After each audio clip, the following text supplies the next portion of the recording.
Itu benar. Kakak keempat, kami berbicara untuk Anda karena Anda memberikan tempat Anda pada gangguan kedua. Apa yang dikatakan Wang Zuo benar, putramu lebih kuat dari Taizu. Dia mungkin benar-benar dipilih oleh orang-orang abadi. Adik laki-laki kelima Taizu menambahkan di samping. Wang Zuo, dengan senyum bangga, dengan ternganga, keluarga mereka membawa semua ini pada diri mereka sendiri. Ayah saya dan saya sudah memperingatkan mereka sebelumnya. Keluarga tidak berguna ini sama keras kepala seperti keledai. Sekarang mereka menabrak dinding. Petik 2. Wang Hao, dengan wajah pucat berkata, Taizu, dia. Sebelum dia bisa selesai, ayah Wang Hao menatapnya dengan tajam. Dia kehilangan kepercayaan diri dan diam setelah itu. Paman keempat Taizu menghela napas dalam-dalam dan berkata, siapapun yang membicarakan ini berarti dia memiliki sesuatu terhadapku, biarkan ini dilakukan. Taizu tidak dipilih hanya bisa dikatakan bahwa dia tidak cukup beruntung dan tidak ada yang lain. Taizu jangan mengingatnya, Anda dapat datang ke paman keempat Anda untuk apapun. Saya tidak punya suara dalam sekte abadi, tetapi ketika datang ke sekte normal, paman Anda masih memiliki beberapa kemampuan untuk masuk ke dalam Anda. Anda bisa pergi dengan anak saya, Huzi.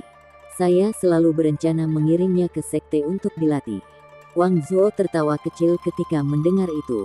Dia dengan sinis berkata, Ikatsu, saya katakan pergi dengan paman keempat. Ketika Anda sampai di sana, Anda dapat memberitahu mereka bahwa Anda adalah sampah yang ditolak oleh makhluk abadi. Mereka mungkin benar-benar membawamu. Petik 2. Wang Lin perlahan mengangkat kepalanya. Dia melihat sekeliling, menatap tajam ke semua kerabat di sekitarnya. Ketika matanya akhirnya mendarat di Wang Zuo, dia berkata, Wang Zuo, tandai kata-kataku. Aku, Wang Lin, pasti akan memasuki sekolah abadi. Saya juga tidak akan pernah lupa bagaimana Anda dan ayah Anda menghina keluarga saya. Petik 2. Wang Zuo tertawa ketika mendengar kata-kata Taizu tetapi sebelum ia bisa mengatakan hal lain, paman keempat berteriak pada Wang Zuo, kamu khawatir bocah kecil. Aku akan menyia-nyiakanmu sekarang. Mari kita lihat apakah yang abadi masih menginginkanmu. Petik 2. Ayah Wang Zuo tiba-tiba tampak pucat. Dia buru-buru melangkah di depan Wang Zuo. Kakak keempat, kamu tidak akan berani. Kerabat di sekitarnya semua tersenyum dingin ketika mereka menyaksikan peristiwa yang terjadi di depan mereka. Paman keempat Taizu tertawa. Dia memiliki tatapan baja di matanya. Dengan suara rendah dan dalam, dia berkata, benarkah saudara? Saya tidak akan berani. Petik 2. Ayah Taizu dengan cepat melangkah maju untuk menarik saudara laki-laki keempatnya kembali. Kakak keempat, dengarkan kakakmu yang kedua. Anda punya istri dan anak-anak di rumah, bertingkah seperti ini tidak layak untuk Anda. Saya akan selamanya mengingat apa yang telah Anda lakukan untuk saya, bawa pulang keluarga saya. Petik 2. Paman keempat memelototi ayah Wang Zuo. Dia kemudian mengangguk pada saudara laki-lakinya yang kedua, dan melanjutkan untuk meninggalkan rumah bersama Taizu dan keluarganya.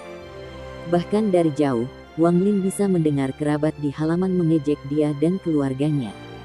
Lebih besar dari keluarga itu duduk di gerbong paman keempat saat dia memberi mereka tumpangan pulang. Keheningan menyelimuti bagian dalam gerbong. Ayah Taizu diam-diam menghela nafas. Adalah salah untuk mengatakan bahwa dia tidak kecewa, tetapi Taizu masih putranya. Dia akhirnya memecah kesunyian. Taizu, ini bukan apa-apa, oke. Ketika saya dipaksa keluar dari rumah sebelumnya, saya jauh lebih sedih daripada Anda, namun saya masih bertahan. Dengarkan ayahmu, pulang dan belajarlah. Berusaha keras untuk hasil yang bagus dalam ujian distrik tahun depan. Jika Anda tidak ingin membaca, bersantai dengan paman keempat Anda. Petik 2. Ibu Taizu menatap putranya dengan penuh kasih dan menghiburnya. Taizu, jangan lakukan hal bodoh. Anda hanya putra saya. Jika sesuatu terjadi pada Anda, saya tidak ingin hidup lagi. Anda harus kuat. Ketika dia berbicara, air mata mengalir di wajahnya. Wang Lin menatap orang tuanya. Dia mengangguk dan berkata, ayah, ibu, yakinlah. Saya tidak akan melakukan hal konyol. Jangan khawatir, saya punya rencana. Petik 2. Ibu Taizu memeluknya. Sambil memegangnya, dia berkata, "Taizu, semuanya sudah berakhir. Kami akan melupakan masalah ini." Petik 2. Dalam pelukan hangat ibunya, hati Taizu yang terluka perlahan-lahan mulai pulih. Dia merasa lelah setelah kejadian beberapa hari terakhir. Saat kereta melambung ke atas dan ke bawah, Taizu perlahan-lahan tertidur. Dia melihat mimpi. Dia bermimpi bahwa dia adalah makhluk abadi, terbang di langit bersama orang tuanya. Ketika Taizu bangun, sudah larut malam. Dia menghela nafas ringan saat dia melihat sekeliling ke ruang yang dikenalnya. Hatinya teguh. Sebelum meninggalkan rumah, dia memandang orang tuanya yang tidur dalam waktu lama. Dia mengambil pena dan kertas, dan menulis surat. Setelah meminum cukup makanan kering, dia berada di jalannya. "Aku tidak akan menyerah pada jalan untuk menjadi abadi. Saya harus mencoba bergabung dengan Heng Yue Sek sekali lagi. Jika mereka masih tidak mau menerima saya, setidaknya saya harus menemukan lokasi sekte abadi lainnya."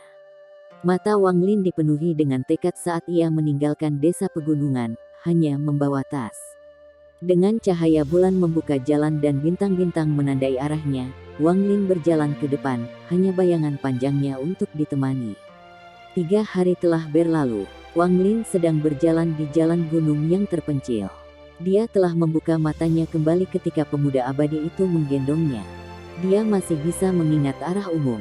Menuju ke timur, Wang Lin mengabaikan gulma yang memotong kedua kakinya. Dia terus bergerak maju. Setelah seminggu, dia sudah memasuki bagian dalam pegunungan. Untungnya, tidak ada binatang pemakan manusia di sini. Wang Lin menempuh jalannya dengan hati-hati. Hari ini, ketika dia mendongak, dia akhirnya bisa melihat puncak berkabut yang dikenalnya di puncak bukit yang terisolasi. Dia mengambil beberapa makanan kering dan mengambil beberapa gigitan sambil menatap pintu masuk sekte Heng Yue. Rambut-rambut di belakang leher Wang Lin berdiri ketika dia mendengar seekor binatang liar bernapas di belakangnya. Dia melihat ke belakang dan semua warna langsung mengering dari wajahnya. Harimau putih besar dengan mata merah darah membuat udara terasa padat. Tetesan air liur menetes keluar dari sudut mulutnya, menghasilkan suara menetes saat mereka menyentuh tanah. Macan putih meraung saat menerkam. Wang Lin mengungkapkan senyum pahit, dan tanpa ragu melompat dari sisi tebing. Dia merasakan angin di wajahnya saat dia jatuh. Dia tidak bisa membantu tetapi mengingat tatapan di mata orang tuanya, serta semua kerabat yang mengejeknya. "Ayah, Ibu, putra Anda tidak mendengarkan Anda. Ini selamat tinggal." Dinding tebing tertutupi oleh banyak cabang. Tubuh Taizu semakin terpotong oleh cabang-cabang saat ia jatuh dengan kecepatan sangat tinggi. Beberapa saat kemudian, di tengah-tengah drop, Taizu merasakan kekuatan besar menariknya. Wang Lin tidak memiliki kendali atas tubuhnya ketika kekuatan menariknya. Sebelum dia menyadarinya, dia berada di dalam gua yang telah diukir di dinding tebing. Dia merasakan kekuatan besar terus-menerus menarik tubuhnya ke dinding. Setelah sekian lama kekuatan akhirnya menghilang dan dia jatuh dari dinding. Butuh waktu lama baginya untuk mendapatkan kembali akal sehatnya. Ketika Taizu berjuang untuk bangkit kembali, dia melihat bajunya robek dan tubuhnya telah dikerok oleh cabang-cabang. Rasa sakit mengalir dari lengan kanannya yang bengkak. Tetes-tetes keringat mengalir deras ke setiap bagian tubuhnya. Wang Lin menyentuh lengannya, tetapi dia tidak tahu apakah tulangnya patah. Cedera ini pasti berkelanjutan saat ia menabrak dinding. Taizu pucat saat dia bangkit dan melihat sekeliling. Dia menemukan bahwa dia berada di gua alami kecil. Sinar matahari mengintip melalui pintu masuk gua, mengungkapkan lantai yang ditutupi dengan tulang-tulang burung dan binatang. Di dinding di belakangnya ada lubang hitam seukuran kepalan tangan. Dia tidak bisa mengatakan seberapa dalam lubang kecil ini, tetapi pada pemeriksaan lebih dekat satu misteri terpecahkan. Kekuatan tarik yang mengisapnya ke dalam gua sebelumnya berasal dari lubang ini. Hewan-hewan yang berasal dari tulang-tulang yang berserakan itu dihisap seperti dirinya. Hisap dari lubang itu harus spontan. Saat dia muncul di depan gua ini selama kejatuhannya, lubang misterius menariknya dan menyelamatkan hidupnya. Taizu, menahan rasa sakit di lengan kanannya, hendak berjalan keluar dari gua ketika tulang-tulang di tanah tiba-tiba mulai bergerak ke arah lubang. Dia dengan cepat berguling ke sudut gua tanpa penundaan sesaat ketika dia merasakan angin di belakangnya. Kekuatan mengisap yang tak terbayangkan tiba-tiba datang dari lubang kecil. Semua tulang bergetar ketika mereka terbang menuju lubang. Beberapa tulang yang lebih besar tersangkut di dinding yang menghalangi lubang kecil itu. Pada saat itu, seekor burung terhisap masuk saat terbang di dekat pintu masuk gua. Ia berdesing di udara sampai berhamburan ke dinding gua. Setelah sekitar 1 jam, kekuatan itu berhenti menarik. Wang Lin menatap ngeri pada mayat burung yang baru saja meninggal. Dia sama sekali tidak menggerakkan tubuhnya, hanya duduk diam, sambil menghitung waktu. Setengah jam kemudian, isapannya mulai lagi. Ini diulang beberapa kali. Wang Lin telah memahami waktu lubang isap yang aneh. Itu akan mulai mengisap setiap 30 menit untuk durasi 60 menit. Mengambil keuntungan dari kesenjangan waktu antara penyedotan, Wang Lin dengan susah payah merangkak menuju pintu masuk gua. Saat dia melihat ke bawah, dia tidak bisa membantu tetapi mengungkapkan senyum pahit. Di bawahnya ada hutan, dan tanah yang nyaris tak terlihat ditutupi dengan batu. Tebing itu sangat curam, tidak mungkin baginya untuk turun dengan lengannya yang patah. Jarak dari tanah diukur lebih dari beberapa lusin meter. Jika dia mencoba melompat turun, itu pasti akan menjadi akhirnya. Kantong berisi makanan ditinggalkan di puncak gunung tanpa ada cara baginya untuk mengambilnya. Saat ini makanan adalah masalah terpenting yang harus dipecahkannya. Saat dia merenungkan, dia tiba-tiba teringat waktu penghisapan dan bergegas kembali ke sudut gua. Waktu di dunia luar sepertinya berlalu dengan cepat. Wang Lin bisa merasakan tubuhnya tumbuh semakin lemah. Dia tidak punya perasaan di lengannya, itu benar-benar mati rasa. Dia tersenyum pahit ketika dia berkata pada dirinya sendiri, terjebak di sini berarti kematian yang lambat, tetapi melompat akan menjadi kematian instan. Dia memandangi mayat burung berdarah yang tersedot tadi. Dengan sedikit ragu, dia berjalan, mengambilnya, dan dengan enggan menggigitnya. Rasanya mengerikan. Dia menghembuskan napas ketika daging mentah di mulutnya membanjiri indranya, tetapi kemudian terus memakannya. Dia hampir tidak mengunyah daging, memilih untuk menelannya hampir utuh. Tai Zu merasakan kehangatan memasuki perutnya saat bergejolak.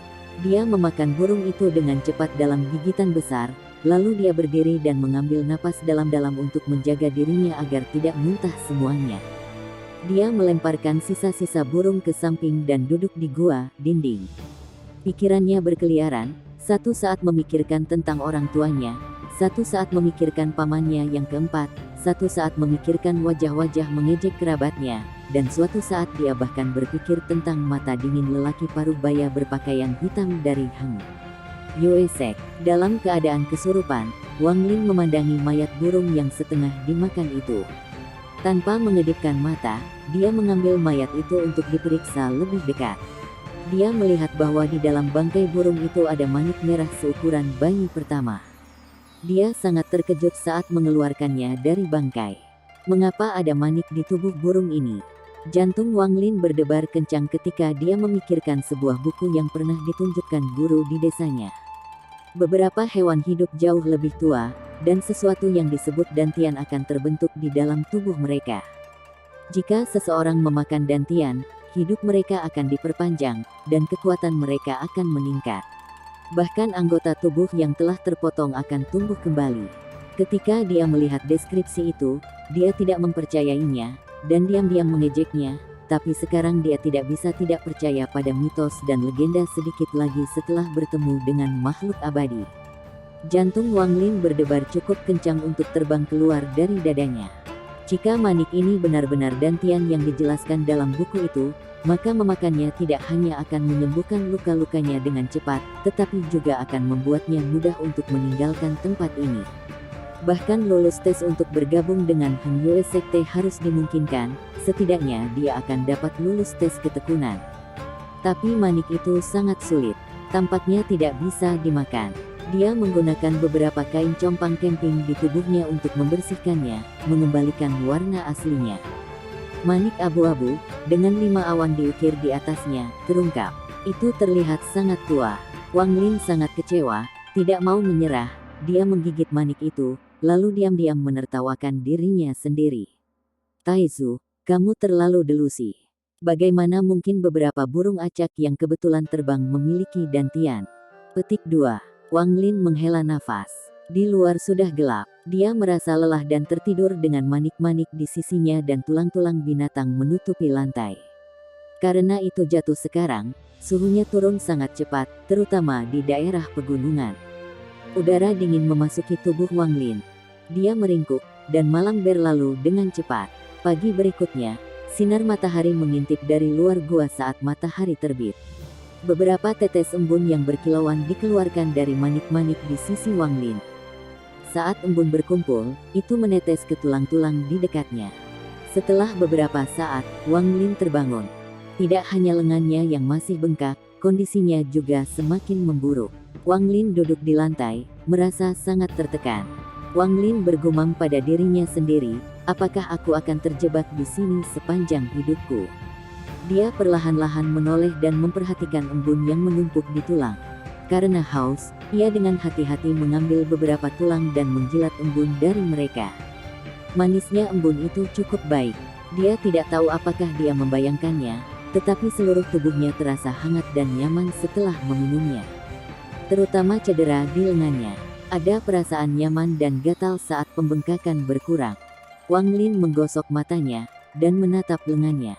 Pembengkakan itu memang sudah turun. Dia dengan cepat melihat tulang-tulang di sekitarnya tetapi tidak dapat menemukan lagi dengan embun pada mereka. Pada saat itu, dia tiba-tiba memperhatikan manik-manik dan melihat tetesan embun di atasnya. Dia ingat bahwa semua tulang yang memiliki embun pada mereka berada di sebelah manik-manik. Dia dengan lembut mengambil manik-manik, dengan jantung berdebar, dan menggulirkan manik-manik di lengannya untuk menyebarkan embun secara merata. Gelombang perasaan dingin dan menyegarkan datang dari lengan. Wang Lin menatap lengannya tanpa mengedipkan mata. Setelah beberapa saat, matanya bersinar. Pembengkakan dari lengan sudah turun. Dia mencoba melambaikan tangannya. Meskipun masih ada rasa sakit, itu bukan masalah besar. Manik batu ini harus menjadi harta karun. Wang Lin sangat terkejut. Untuk beberapa hari ke depan, Wang Lin mengandalkan burung-burung yang tersedot ke dalam gua dan memerciki dinding untuk makanan. Dia menghabiskan sebagian besar waktunya dengan hati-hati mengamati manik-manik batu. Setiap kali embun muncul, dia akan mengoleskannya di lengannya. Dia melakukan ini sampai lengannya pulih sepenuhnya. Dia tahu embun ini sangat berharga, jadi dia mengumpulkan beberapa di tengkorak seekor burung. Pada hari ini, dia menaburkan embun yang telah dia kumpulkan selama beberapa hari terakhir di selembar kain dan dengan hati-hati melengkung manik-manik di dalamnya. Setelah memastikan itu tidak jatuh, dia tiba di pintu masuk gua ketika kekuatan hisap berhenti. Dia menggunakan giginya untuk merobek pakaiannya dan mengikatnya bersama-sama, lalu mengikat satu ujungnya ke batu dan yang lain di pinggangnya dan perlahan-lahan turun. Wang Lin telah turun sekitar 5 atau 6 meter ketika tangannya tergelincir. Tubuhnya turun dengan cepat, tetapi untungnya pakaiannya tangguh dan memberinya waktu untuk berayun ke arah tebing dan meraih cabang sebelum kain robek. Keringat dingin berkilau di dahi Wang Lin. Ketika dia melihat ke bawah, dia memperkirakan bahwa dia masih berada di atas 20 meter. Dengan satu tangan, dia meraih cabang dan dengan tangan lain dia meraih kain dan mengikat kain ke cabang, baru kemudian dia merasa lega. Dia dengan hati-hati bergerak kembali ke tepi tebing dan lalu mulai turun lagi. Ketika dia berada 10 meter dari tanah, kain itu telah membentang hingga batasnya. Wang Lin melompat ke bawah tanpa berpikir dua kali. Pakaiannya tidak tahan dan mulai terbelah, tetapi masih membantu meringankan musim gugur. Wang Lin merasakan angin membelai wajahnya di jalan turun, serta cabang-cabang patah di bawahnya, memperlambat jatuhnya. Dia memposisikan tubuhnya tepat ketika dia mendarat, jari-jari kaki menunjuk ke bawah, dan berguling menjadi bola ketika dia menyentuh tanah. Tanah terasa seperti pisau batu yang menembus tubuhnya, menciptakan berbagai sayatan dalam, terutama luka di kaki ini. Itu begitu dalam sehingga Anda bisa melihat tulang-tulangnya. Wang Lin, dengan pandangan buram, terengah-engah. Dia berjuang untuk meletakkan kain yang ada di lehernya yang berisi manik-manik ke dalam mulutnya dan menyedot beberapa embun yang ada di kain. Setelah beberapa saat, dia berjuang untuk duduk dan, dengan tangan gemetar, mengambil kain dan meremasnya di atas luka di kakinya saat beberapa tetes embun keluar. Perasaan dingin keluar dari tempat itu, luka itu. Setelah melakukan semua ini, Wang Lin jatuh ke tanah dan berdoa agar tidak ada binatang buas yang menyerangnya sebelum ia pulih. Pada saat itu, dia mendengar teriakan dari kejauhan. "Taizu, di mana kamu?" Wang Lin tertegun. Dia mendengarkan dengan cermat dan menyadari bahwa itu adalah suara ayahnya. Tanpa waktu untuk berpikir, dia menggunakan semua kekuatan yang tersisa di tubuhnya untuk berteriak, "Ayah! Saya di sini." Petik 2. Pelangi mendekat dari kejauhan, ia melingkari tebing dekat Wang Lin untuk sementara waktu lalu turun. Pedang cahaya turun dan menghilang, mengungkapkan murid Hang Yue Sekte dengan ayah Wang Lin di lengannya, mengerutkan kening pada Wang Lin. Ketika ayah Taizu melihat putranya, dia langsung menangis. Dia berlari ke Wang Lin dan memeluknya. Sambil menangis dia berkata, "Taizu, apa yang kamu pikirkan? Mengapa Anda harus begitu keras kepala? Pernahkah Anda berpikir tentang bagaimana orang tua Anda akan hidup jika Anda mati?" Petik 2. Wang Lin tertegun. Setelah memikirkannya, dia menyadari ayahnya salah paham, dan berpikir bahwa dia mencoba bunuh diri. Setelah melihat dirinya sendiri dan melihat betapa hancurnya tubuhnya, dia tidak bisa menahan tawa pahit. Murid Hang Yue Sekte, nama keluarga Zhang, menatap Wang Lin. Dia melihat ke tebing di atas dan melihat pakaian yang sebelumnya sudah robek. Dengan beberapa lompatan, dia memanjat hingga mencapai gua. Dia merasakan kekuatan mencoba untuk menghisapnya dan menunjukkan ekspresi terkejut. Namun, dia dengan cepat pulih dan melompat seperti kekuatan bukan masalah besar. Dia berkata dengan rendah, "Anakmu ingin bunuh diri tetapi diselamatkan oleh kekuatan penghisapan alami ini dari gua. Sekarang setelah Wang Lin ditemukan, mari kita kembali ke sekte dan meminta penatua membuat keputusan." Petik 2. Murid Hang Yue Sekte menggulung lengan bajunya, meraih dua putra ayah, dan cepat-cepat meninggalkan tempat itu. Setelah beberapa saat, mereka tiba di kaki gunung Hang Yue Sekte, lalu menaiki tangga dan mendekati puncak. Kembali ke sini seperti ini menyebabkan Wang Lin memiliki perasaan campur aduk. Pada puncaknya, ada banyak orang dengan ekspresi jelek. Murid Zhang dengan cepat pergi ke salah satu dari mereka dan membisikkan sesuatu. Alis lelaki tua itu berkerut dan berkata dengan suara dingin, "Karena orang itu ditemukan, kirim dia ke kamar tamu untuk menyatukan kembali dia dengan ibunya." Di kamar itu, ketika ibu Wang Lin melihat putranya, dia langsung menangis dan berlari untuk memeluk dia. Setelah mendengar dari orang tuanya, dia akhirnya tahu apa yang sedang terjadi. Ketika dia lari dari rumah, orang tuanya kembali ke keluarga Wang untuk menemukan paman keempatnya. Mereka bertiga mengkhawatirkan keselamatannya, jadi mereka pergi mencari ayah Wang Zuo. Dengan tekanan dari paman keempatnya, ayah Wang Zuo dengan enggan meminta anggota keluarga untuk membantu meminta Hang Yue Sekte untuk membantu.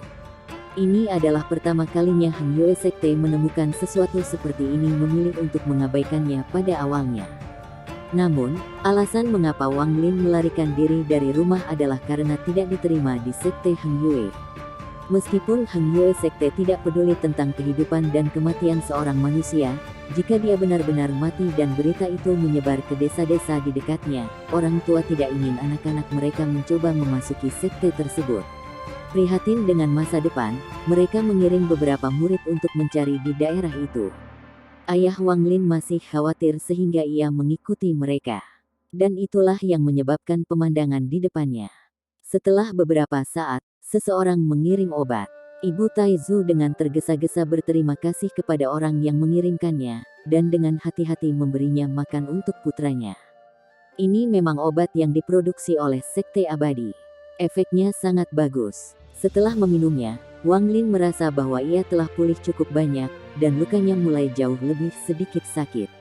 Orang tua Wang Lin tak henti-hentinya memberikan kata-kata penghiburan kepadanya. Dia ingin menjelaskan semuanya kepada mereka, tetapi dia tidak yakin apakah mereka akan mempercayainya. Pada saat itu, di aula Hang Yue Sekte, beberapa penatua sedang duduk sambil mendengarkan murid Zhang menggambarkan bagaimana dia menemukan Wang Lin. Di ujung meja panjang, seorang pria berwajah merah berkata dengan tidak puas, apa hubungan hidup dan mati seorang manusia dengan orang abadi seperti saya? Lihatlah sekolah abadi lainnya, yang mana di antara mereka seperti kami yang mengirim orang untuk menemukan seorang anak yang mencoba bunuh diri karena ia tidak dipilih. Ini memalukan. Di sebelahnya, seorang pria paruh baya dengan wajah dingin berkata, apa yang dikatakan Penatua Ma itu benar. Di semua sekte di negara bagian Zhao, hanya Hangyue sekte kami yang seperti ini. Tetapi jika anak itu benar-benar mati di pegunungan kami, orang tua akan takut anak-anak mereka semua akan mencoba bunuh diri jika mereka ditolak. Lalu, siapa yang berani mengirimi kami anak-anak mereka? Seorang lelaki tua berjubah menyesap teh dan berkata perlahan, pada kenyataannya, bukan karena sekte Hangyue kita telah menurun sehingga kita harus memilih murid yang cocok untuk budidaya dari manusia. Jika itu 500 tahun yang lalu, siapa yang akan peduli dengan apa yang dipikirkan manusia? Akhirnya, seorang lelaki tua yang penuh keriput mendesah dan berkata, jika pemuda ini mencoba bunuh diri sekali, dia bisa mencoba bunuh diri lagi.